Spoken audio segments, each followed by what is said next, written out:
In this video, I will discuss some kinematics problems. This question number 1. Which of the following situation is represented by the velocity time graph as shown in the diagram? A stone is thrown up vertically, returning back to the ground. B, a car decelerating at constant rate and then accelerating at the same rate. C, a ball falling from a height and then bouncing back. D, none of the above. So let us analyze this situation individually. In option A, the stone is thrown vertically upwards, so it will start from with initial velocity and will keep on decreasing until it reaches the maximum height where the velocity becomes 0, and it changes direction and the velocity will keep on increasing until it hit the ground. So the velocity time graph will look like this. It will start at the maximum value, reach the topmost point where the velocity is 0, and then the direction is changing. Here the velocity has become positive, here it's negative, and its value will keep on increasing until it hits the ground. So this is the velocity time graph corresponding with the situation in case A, option A. Option B, a car is decelerating at constant rate, so the slope of the velocity time graph is negative, and after that it's accelerating at the same rate. So this slope is, the value of the magnitude of the slope is same.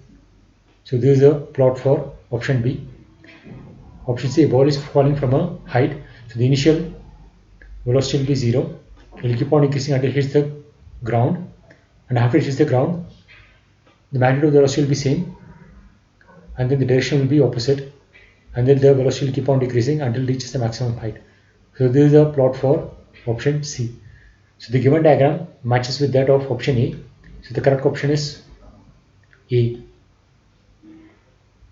This is the next question.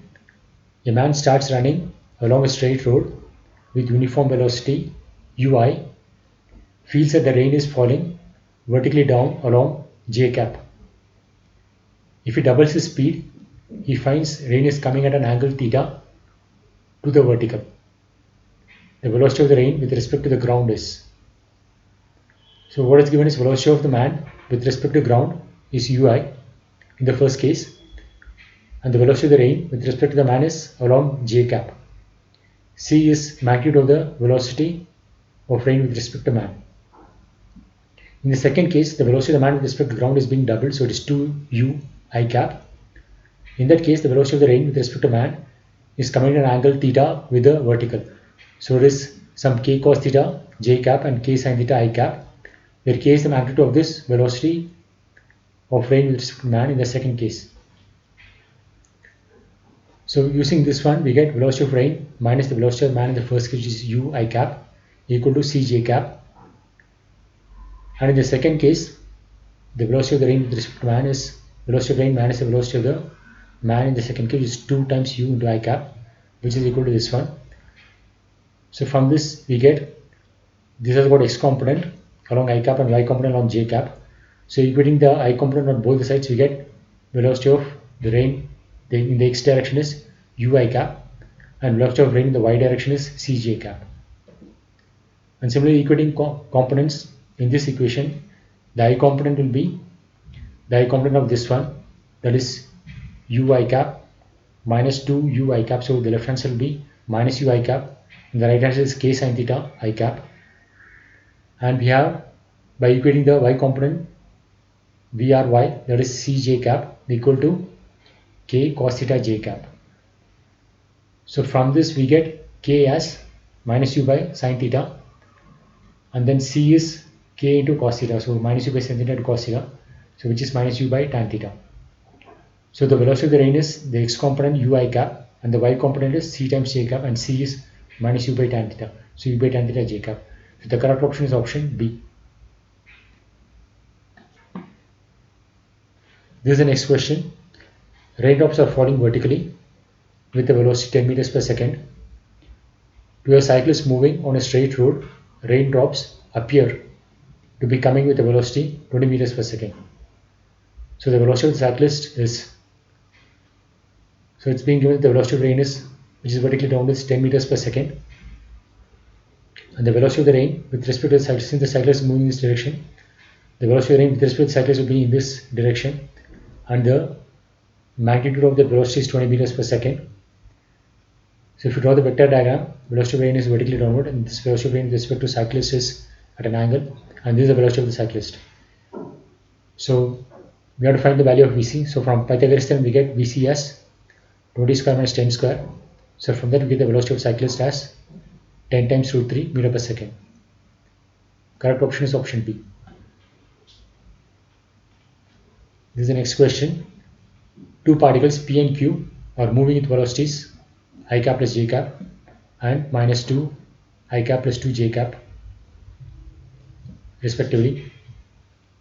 At time t equal to 0, P is at origin and Q is at the position vector 2i plus j cap.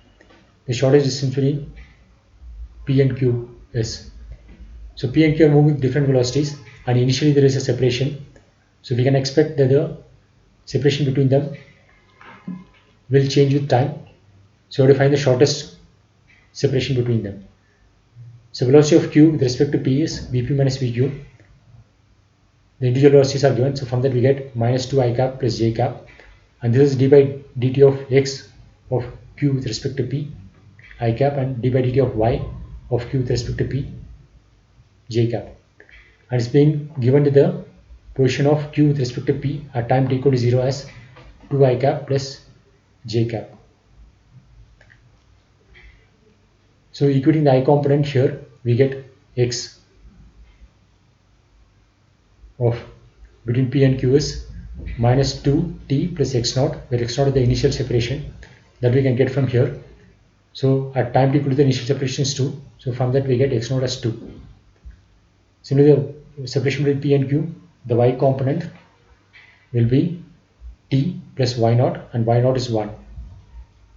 So distance square between P and Q is x square plus y square, and using these two we get the distance square as 5t square minus 6t plus 5. So this is a function of time. This is a parabola which is looking up, so it's like a U. The discriminant of this parabola is negative, so it is not going to cut the time axis. So the plot of this thing will look something like this. At time t equal to 0, the distance square is 5, so the distance is square root of 5. At time t equal to 0, the distance square is 5, so distance is square root of 5, and it will reach a minimum here, and then it will keep on increasing. So we have to find this time at which the distance is minimum. So that we can get by taking the derivative of this one and equating to 0. So taking the derivative, we get time as 3 by 5. So this time corresponds to 3 by 5. So distance square at 3 by 5 is, putting the value of t as 3 by 5. So by simplifying, we get the distance as 4 by root 5, which can be written as 4 into root 5 divided by 5. So this minimum distance is 4 by root 5, and this is less than root 5. Root 5 is 2.732, and this is less than 2. So the correct option is option B.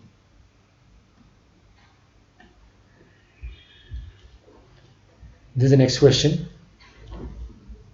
From a motorboat moving downstream with velocity 2 meters per second with respect to the river, a stone is thrown.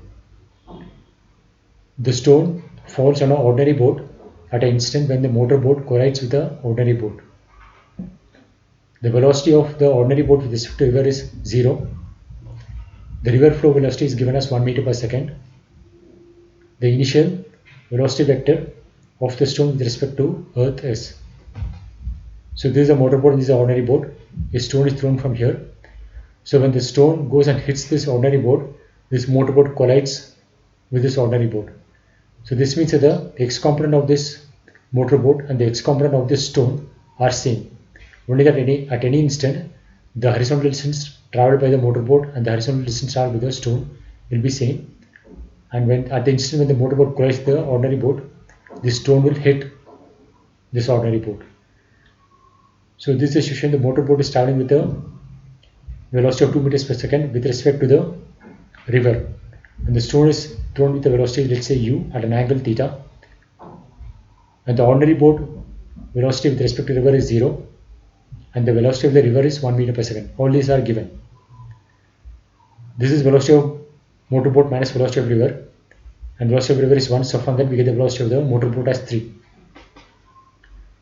Since the horizontal distance covered by the stone and the motorboat are same, the x component of the stone, velocity of the stone, is same as the velocity of the motor boat, which is 3. And the initial separation between the two boats is 20 meters. So the time taken for the motor boat to travel this distance is 20 divided by the speed of the motor boat relative to the river, because this separation 20 is the relative separation. So from this we get the time as 10 seconds. So 10 seconds is the time in which the motorboat collides with the ordinary boat. That's also the time of the flight of this projectile motion. So in this half the time, that is in 5 seconds, the stone will travel from here to the maximum height position.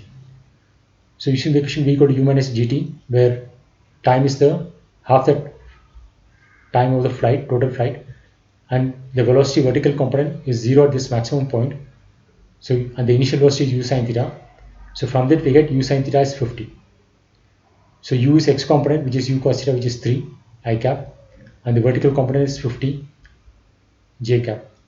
So the velocity of the stone is 3 I cap plus 50 j cap. So the correct option is option C.